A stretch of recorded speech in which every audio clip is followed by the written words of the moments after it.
আজকে আমরা শিবনিবাস গ্রাম পঞ্চায়েতের তরফ থেকে আমরা আমাদের যে শ্মশান কমিটি আছি এখানে তারা সকলে মিলে আজকে আমরা গৌর নিতাইয়ের উদ্বোধন করলাম এবং আমাদের যে শ্মশান শিবনিবাস মহাশ্মশান আছে সেখানে আজকে আমাদের একটা কাঠের চুল্লির শিলান্যাস করলাম। কালকে থেকে কাজ শুরু হবে এবং আমাদের শৌচালয় ব্যবস্থা করা হচ্ছে। দূর দূরান্ত থেকে মানুষ টয়লেটে যাতে অসুবিধায় না হয় তার জন্য আমরা ওটাও কালকে থেকে শুরু করতে চাইছি।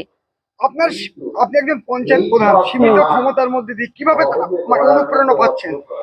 অনুপ্রেরণা বলতে আমাদের এখানে যারা শ্মশান কমিটিতে আছে তাদের অনুপ্রেরণায় আমি এতটা জোর পাচ্ছি। ঠিক আছে।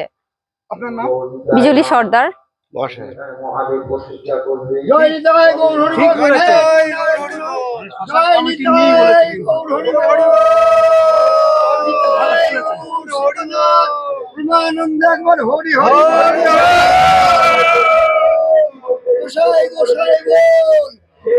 শুনলেন আপনারা বিজলি সর্দারের মুখ থেকে। ভিডিওটা সবাই শেয়ার করে দাও।